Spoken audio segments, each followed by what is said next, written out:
ڈالروں کی اب یلغار. اب یہاں پر امریکی سرمایہ، وہ ڈالر چاہے مشرق سے آئے چاہے مغرب سے آئے، وہ یہودیوں کا اعلی کار ہے. آپ نے اگر $1 نوٹ کا اگر کبھی نقشہ دیکھا ہو، اس کے اوپر جو سگنیا بنا ہوا ہے، جو نشان ہے، وہ کیا ہے؟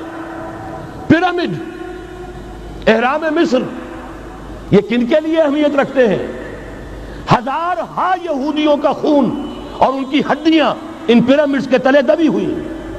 جب یہ احرام بنائے گئے تھے، یہ یہودی وہاں غلامی کے دور میں تھے، بیگار ان سے لی جا رہی تھی. بڑے بڑے پتھر جب گرتے تھے تو پسنے والے یہودی ہوتے تھے. یہ ان کی اپنی، جیسے ہولوکاسٹ، جیسے انہوں نے اس کو اپنا سمبل بنایا ہوا ہے، اسی طریقے سے پیرامڈ، مصر کا پیرامڈ، یہ گویا کہ ان کے اس زوال کا ایک نشان ہے. اور اس پر ایک آنکھ بنی ہوئی ہے، ایک آنکھ، کانے دجال کی آنکھ، وہ دیکھ رہی ہے. عجیب ہے یہ سمبل. نیچے لکھا ہوا ہے نووس آرڈو سکلورم، اور یہ در حقیقت 1776 جو نیچے لکھا ہوا ہے وہ رومن حروف کے اندر، یہ 1776 ہے جو میں بتا چکا ہوں. آرڈر آف الومناٹی وسوپ نے قائم کیا تھا. عام دنیا یہ سمجھتی ہے کہ شاید یہ امریکہ کا یوم آزادی ہے، سن آزادی ہے. 1 مئی اس آرڈر آف الومناٹی کی تاسیس 1 مئی کو ہوئی ہے. یہ 1 مئی جو منایا جاتا ہے، دھوکہ یہ دیا گیا ہے کہ یہ شکاگو کے جو مزدور ہیں ان کی یادگار ہے. حقیقت میں یہ 1 مئی اور 1776 آرڈر آف دی الومناٹی کی تاسیس کی تاریخ ہے.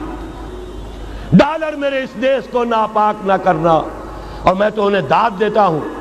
جو کچھ انہوں نے، شاعر کہتے ہیں اس کو جو صاحب شعور ہے، اس صاحب شعور نے جو مشاہدہ کیا ہے کہ ڈالر آئے گا تو کیا آئے گا ہمارے ہاں. میری تو فکر کے اندر رچ بس گیا ہے. پاکستان کے بارے میں جب کہا تھا، اے آندھیوں سنبھل کے چلو اس دیار میں، امید کے چراغ جلائے ہوئے ہیں ہم. ہماری امیدوں کے چراغ ہے یہ. اسلام کا گہوارہ بننے والی ملک ہے یہ. اس کو ہم نے قائم کیا تھا اسلام کے لیے. یہ آندھیاں نہ چلیں. اس ملک کو ہم نے اسلام کے چراغ جو ہے ہم نے اس میں روشن کیے ہوئے ہیں. اے آندھیوں سنبھل کے چلو اس دیار میں، امید کے چراغ جلائے ہوئے ہیں ہم. بہرحال یہ تیسرا سیلاب ہے، ننگی سرمایہ داری، جس کی پھر لعنتیں ہوتی ہیں.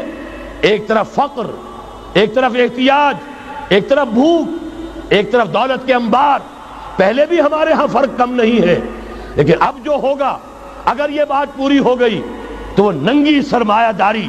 اور سرمایہ داری ہی در حقیقت یہود کا سب سے بڑا ہتھ کنڈا ہے.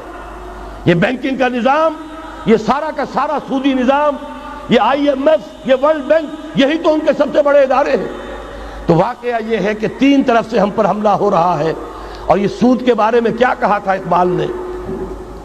از ربا آخر چمی زائد فتن، اس سود کے ام الخبائث کے پیٹ سے سوائے فتنوں کے اور کیا برآمد ہو سکتا ہے؟ کس نداند لذت قرض حسن، کسی کو قرض حسنہ کی لذت یاد نہیں رہی. بغیر سود کے قرض دو. تمہارے پاس فاضل رکھا ہوا ہے، کسی بھائی کو دو کہ وہ اپنی معاشی گاڑی کا پہیہ چلا لے، پھر اصل واپس لے لینا. اگر اتنی ہمت نہیں ہے کہ ان تصدقوا فهو خیر لکم، صدقہ ہی کر دو تو سب سے اچھا ہے. دے ہی ڈالو اپنا فاضل سرمایہ.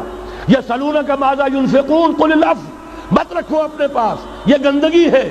لیکن اگر بڑے ہی کم ہمت ہو تو کم سے کم قرض حسنہ دو، اپنی اصل رقم واپس لینا. کس ندانت لذت قرض حسن، از ربا جاں تیرا دل چوں خشت و سنگ. اس لیے کہ سود کے ذریعے سے انسان کے اندر تاریکی پھیل جاتی ہے.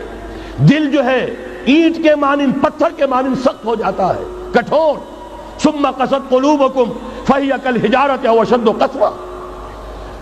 آدمی درندہ بے دندان و چنگ، اور انسان بغیر اس کے کہ بھیڑیوں والے دانت ہوں اور بھیڑیوں والے پنجے ہوں، بھیڑیا بن جاتا ہے. بہرحال اب کرنے کا کام کیا ہے اس کو سمجھیے. اس پوری صورتحال کا میں نے آپ کے سامنے نقشہ پیش کر دیا.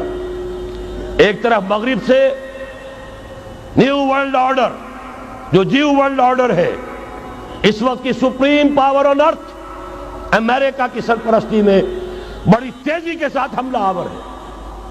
دوسری طرف وَمَكَرُوا وَمَكَرَ اللَّهُ وَاللَّهُ خَيْرُ الْمَاكِرِينَ۔ اللہ کو پامردی مومن پہ بھروسہ، ابلیس کو یورپ کی مشینوں کا سہارا۔